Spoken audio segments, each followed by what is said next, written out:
Ma femme a pondu 20 nouvelles règles de mariage. Alors j'ai ajouté une seule règle, et tout son système de contrôle s'est effondré sur le champ. La liste était là, m'attendant, comme si elle avait été placée exprès pour me souhaiter la bienvenue. En entrant dans la cuisine après une longue journée de travail, mes yeux ont été immédiatement attirés par le comptoir. Elle était là, criant presque « 20 nouvelles règles du mariage ». Écrite en grosses lettres, avec une clarté presque intimidante, ce n'était pas une simple liste, mais un véritable décret. La feuille était parfaitement tapée, plastifiée avec cette brillance impersonnelle qu'on ne retrouve que dans les choses dictées par un besoin de contrôle. Et pour rendre la scène encore plus étrange, elle était placée soigneusement juste à côté de mon assiette, comme si c'était devenu une partie normale de mon rituel du soir. J'ai ressenti une boule dans la gorge. Mon regard a parcouru chaque ligne, et tandis que le doute et la frustration montaient, une question tournait en boucle dans ma tête, mais qu'est-ce qu'elle imagine, au juste? Salut Reddit. J'ai 36 ans, je suis marié depuis 10 ans avec la même femme. Quand on s'est rencontrés, j'étais ce genre de mec bosseur, toujours à essayer d'impressionner, à bosser dur pour construire une vie stable. Ma femme, elle, était charmante, drôle, elle avait ce petit truc qui te fait tomber fou amoureux. Et je suis tombé. Raide? Les premières années étaient géniales. On a travaillé ensemble pour sortir de la galère, on a acheté une petite maison, et malgré les difficultés, on était une équipe. Mais avec le temps, quelque chose a changé, je ne sais pas si c'est la routine, le confort, ou juste sa vraie personnalité qui est ressortie. Ce qui était avant des décisions prises à deux est devenu des impositions. Des règles. Petite au début, du genre, ne laisse pas la serviette mouillée sur le lit, pas de jeux vidéo quand je suis à la maison. Jusque-là, bon, ça passe. Mais ça a évolué. Il y a environ un an, elle est venue avec une idée soi-disant révolutionnaire pour sauver notre mariage. Elle a dit que, comme adulte mature, on devait établir des règles claires et non négociables pour améliorer notre quotidien et garder la flamme vivante. Et moi, idiot amoureux qui croyait encore à notre partenariat des jours difficiles, j'ai accepté. C'est là qu'elle m'a présenté la fameuse liste des 20 nouvelles règles du mariage. Et c'était du grand n'importe quoi. Interdiction de m'interrompre quand je parle, même si j'ai tort. Pas plus d'une sortie avec tes amis par mois. Interdiction de me contredire en public. Si je suis énervé, tu dois dormir sur le canapé. Si je suis occupé quand tu rentres du boulot, va manger dehors. Je te jure, on aurait dit une parodie. J'ai même rigolé, pensant que c'était une blague. Mais non. Elle était on ne peut plus sérieuse. Elle voulait même que je signe une copie imprimée, comme si c'était un contrat. J'étais choqué. J'ai essayé de discuter calmement, j'ai dit que ce n'était pas sain. Elle a levé les yeux au ciel et m'a accusé de refuser d'évoluer en tant qu'homme. Franchement, c'est là que j'aurais dû partir. Mais je ne l'ai pas fait. Petit à petit, la maison est devenue une prison avec horaire et conduite à suivre. Je devais envoyer des photos quand je sortais, justifier chaque dépense, demander la permission même pour appeler ma mère. Elle, de son côté, faisait ce qu'elle voulait. Sortait avec ses copines toutes les semaines, disparaissait pendant des heures, et son téléphone, auparavant protégé par un simple 1234, avait maintenant un code à 6 chiffres. Le coup de grâce? Elle a décidé que je ne pouvais plus dormir dans notre lit si j'étais enrhumé. Parce que, soi-disant, elle avait besoin de repos et ne voulait pas tomber malade. 3 nuits sur le canapé, pendant qu'elle dormait tranquille et que moi, je toussais seul dans le couloir. Mais comme on dit, la vengeance est un plat qui se mange froid. Et moi, je ne suis pas du genre à crier, à claquer des portes. Je suis du genre à observer, et agir. Alors j'ai décidé de faire quelque chose de différent, j'ai accepté les 20 règles. Calme, sans discuter. J'ai signé la feuille. J'ai souri. Et j'ai dit que j'étais prêt à changer. Le lendemain, j'ai imprimé une seule feuille. Une seule règle. Je la lui ai remise pendant le petit-déj, avec le même sérieux qu'elle avait eu. Elle l'a lu, a rigolé, puis elle a vu que je ne rigolais pas. La règle était simple. Si une seule de tes règles est enfreinte, le mariage se termine immédiatement. Sans discussion. Sans deuxième chance. Elle est devenue livide. Elle a essayé d'argumenter, de dire que ce n'était pas aussi strict, que certaines règles étaient plus symboliques. J'ai souri. Et j'ai dit, je ne fais que suivre ton exemple, chérie. Tu voulais des règles claires et non négociables. À partir de là, j'ai observé. Calme, comme un juge impartial. La première semaine, elle est sortie 2 fois avec ses copines. Règle violée. Le deuxième samedi, elle a posté une pic sur moi sur Instagram. Règle violée, pas d'exposition des problèmes de couple en public. La semaine suivante, elle m'a hurlé dessus devant ma belle-mère. Règle violée, pas d'humiliation devant la famille. J'ai tout noté. Pas de cris, pas de drame. Et 1 mois plus tard, je lui ai demandé une discussion. Je me suis assis sur le canapé et je lui ai dit. Tu as violé 5 des 20 règles en moins de 30 jours. Moi, je n'en avais qu'une seule. Et maintenant, je vais l'appliquer. Elle était sous le choc. Elle a essayé de me supplier, de pleurer, de dire que c'était juste du stress. Mais moi, j'étais déjà parti. Pas physiquement, mais mentalement. Ce soir-là, j'ai dormi une dernière fois dans cette maison. J'avais déjà loué un appartement. J'avais déjà consulté un avocat. J'étais prêt. Parce que parfois, la seule règle qui compte, c'est de savoir quand il faut quitter la partie. Mise à jour 1. Quand le jeu se termine, et qu'elle comprend qu'elle a perdu. Cela fait un peu plus d'1 mois que j'ai quitté la maison. Et sincèrement, je m'habitue encore au silence. À l'espace. À la paix. Mais ne confondez pas ça avec un soulagement immédiat. Quitter un mariage de 10 ans, même quand il devient un champ de mine, ce n'est pas une décision qu'on prend à la légère. J'y ai réfléchi. J'ai planifié. Et, surtout, je me suis préparé à la tempête qui allait suivre. Et elle est venue. Le lendemain matin de mon départ, mon téléphone n'a pas arrêté.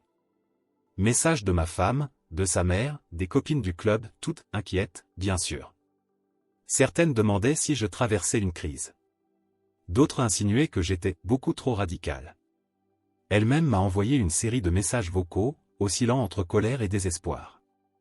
Dans l'un, elle criait que je l'avais trahi émotionnellement en partant sans prévenir.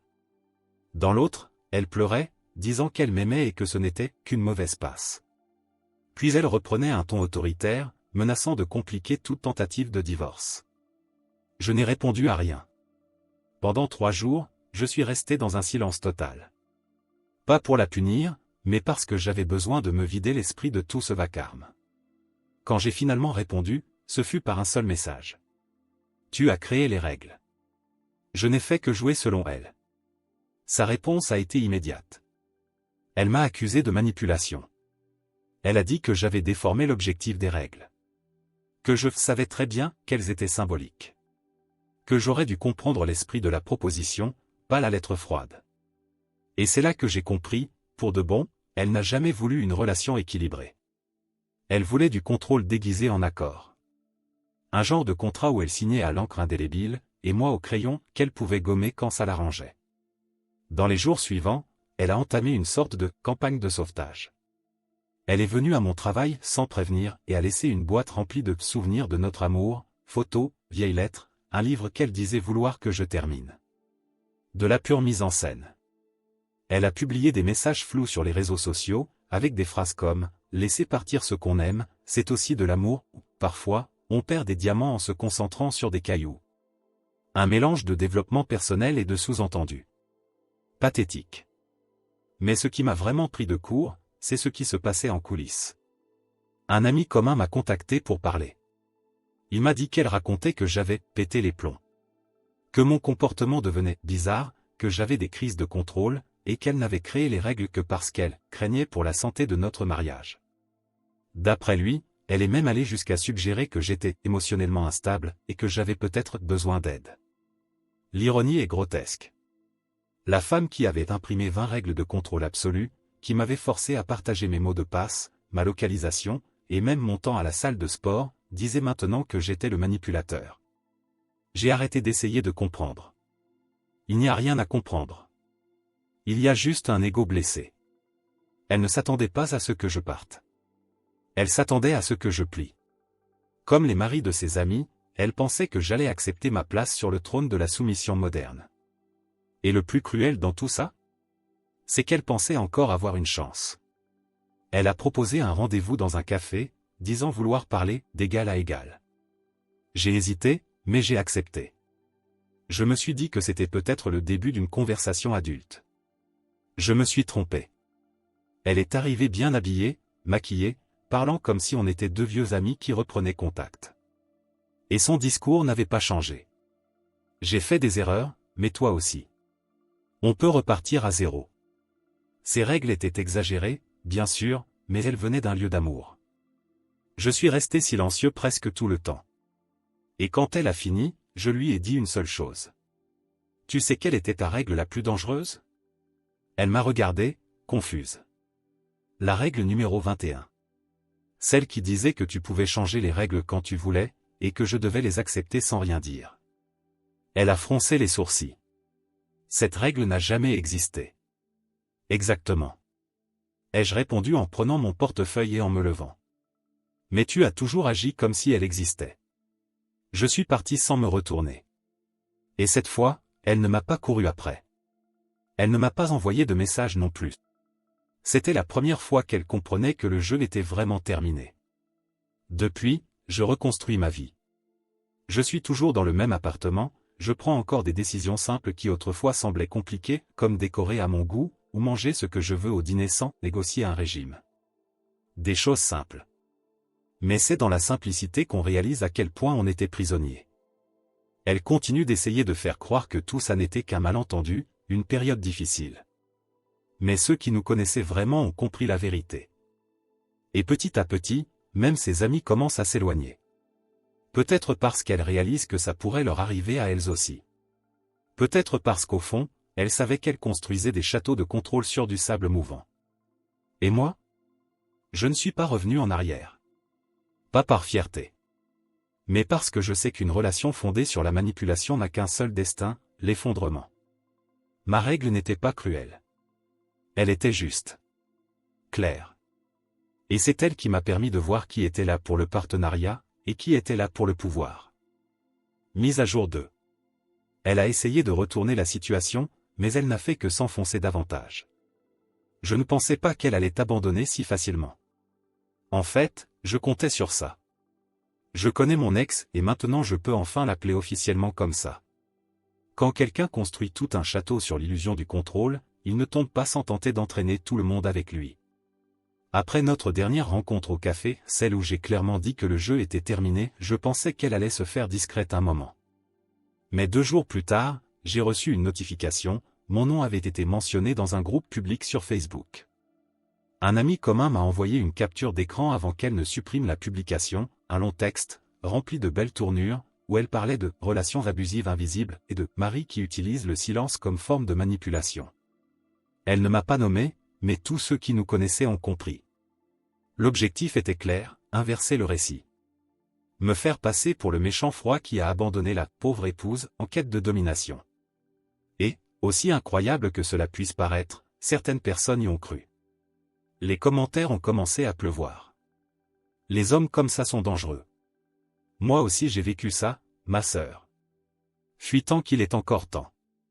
Je n'ai rien commenté. Mais j'ai pris soin de faire des captures.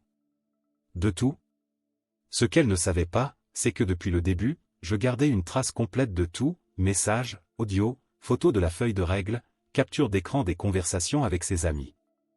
Y compris celle où elle disait.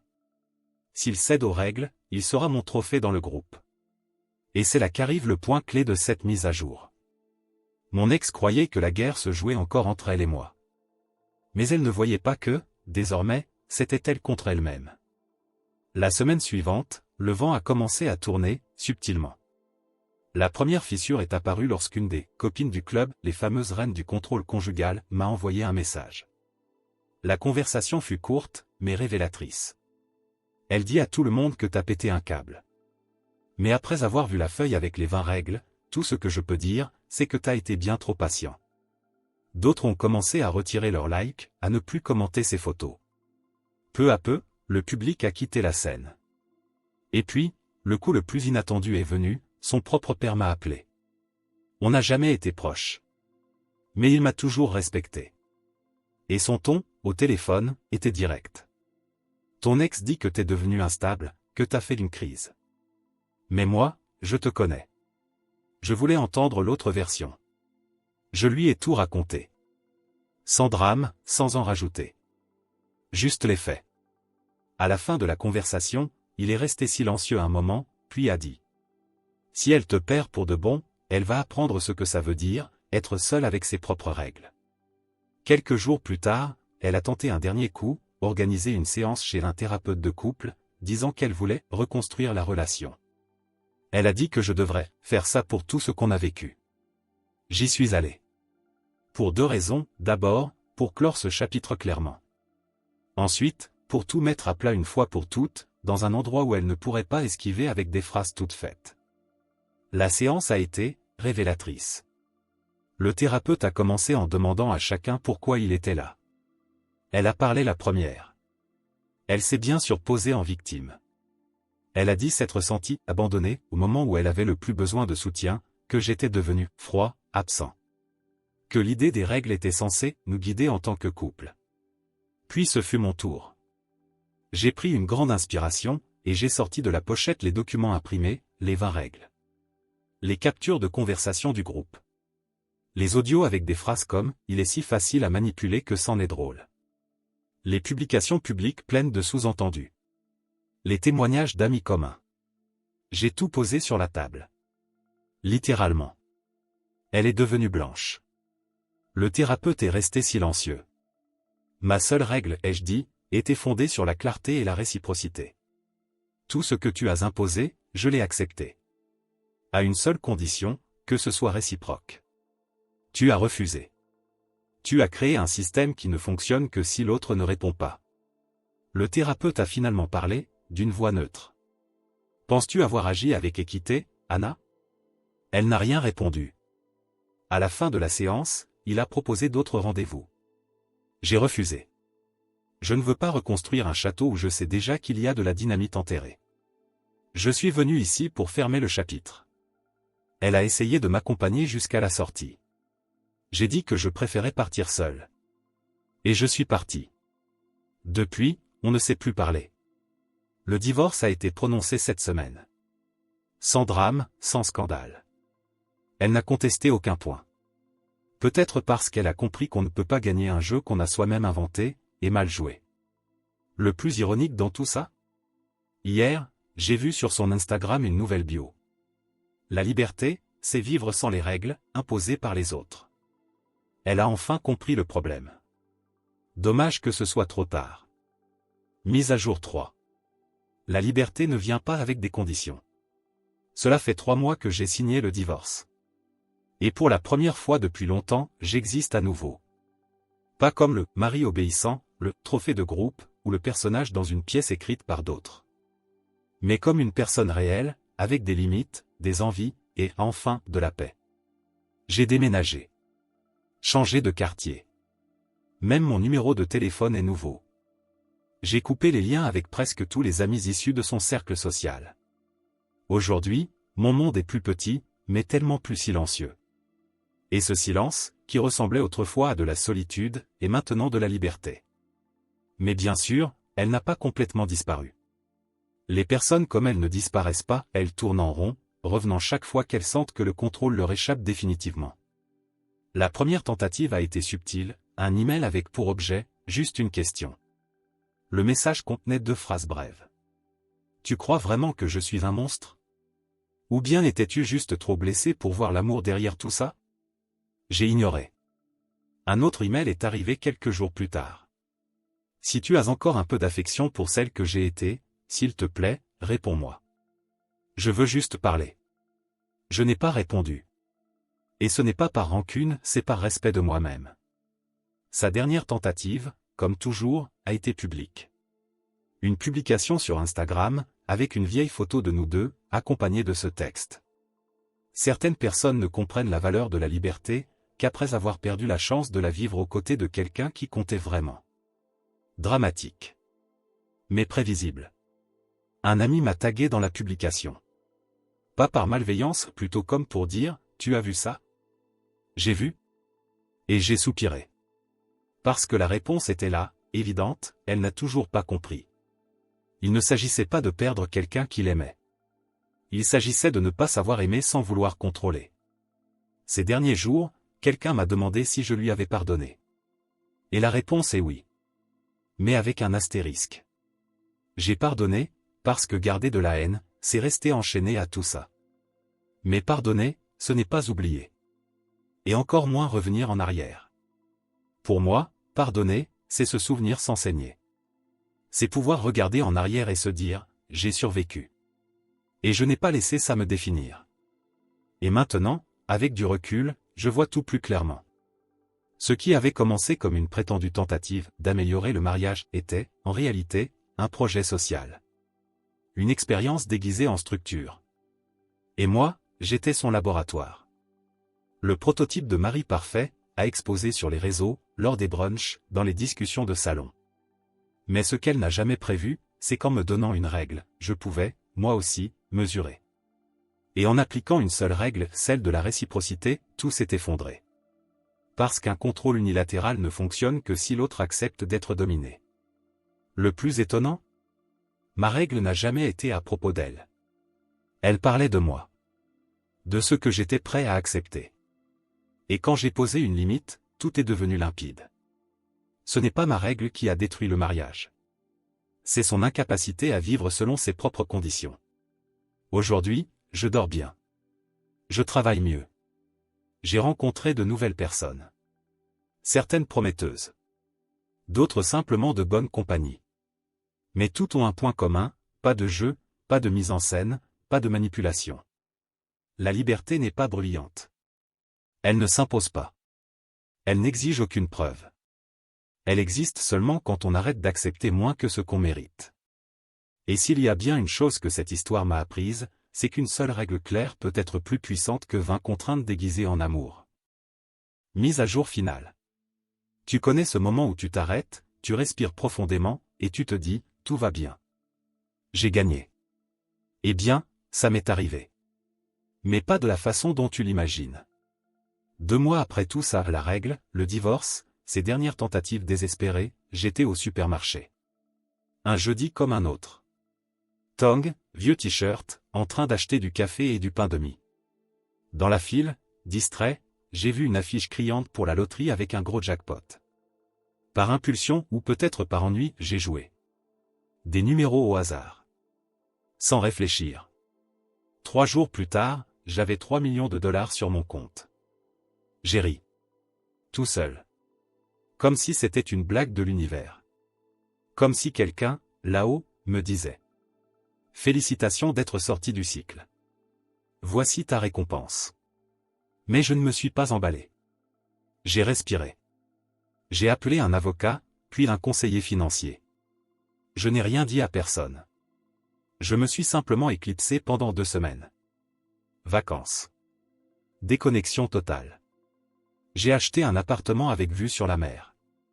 Je l'ai décoré à ma façon. Je me levais tard. J'ai appris à cuisiner. J'ai recommencé à dessiner, chose que je n'avais pas faite depuis l'adolescence. J'ai commencé une thérapie. J'ai fait tout ce que je n'avais jamais eu le temps ni la liberté de faire. Pour la première fois, ma vie m'appartenait. Et ce n'est qu'un mois plus tard qu'elle a su. Je ne sais pas comment, peut-être un ami commun, ou alors un soupçon d'obsession numérique. Mais elle a découvert. Et comme prévu, elle est réapparue. Elle m'a envoyé un email. M'a demandé à parler. Supplié pour une dernière chance. Elle a dit qu'elle avait vraiment changé. Et elle a sorti la phrase la plus prévisible du monde. Peut-être que tout ça est arrivé pour une raison. On peut reconstruire notre histoire. Je n'ai pas répondu. Elle a essayé de me trouver en personne. Elle est allée à mon ancien immeuble où elle a appris que je n'y vivais plus.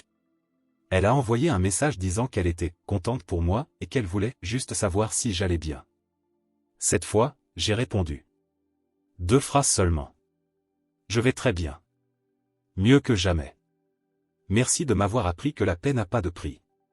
Elle n'a plus jamais répondu. Elle n'a plus essayé. Aujourd'hui, je voyage. Beaucoup. J'ai découvert des endroits qui, avant, n'existaient que comme fond d'écran sur mon vieux ordinateur portable. J'ai fait du ballon en Turquie. J'ai plongé dans les eaux cristallines du Mexique. J'ai appris à dire « liberté » en 3 langues. Et aucune d'elles n'avait besoin de traduction. Je ne suis pas en couple. Mais je rencontre des personnes vraies. Des gens qui ne veulent pas contrôler, qui n'ont rien à prouver, et qui ne cherchent pas à me transformer en un personnage pour briller en société.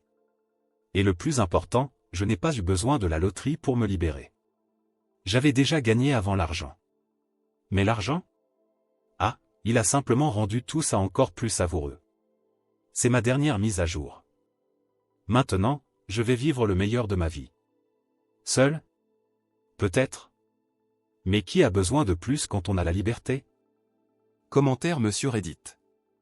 Cette histoire est un rappel puissant que la liberté n'est pas l'absence d'engagement, mais la présence du respect surtout envers soi-même.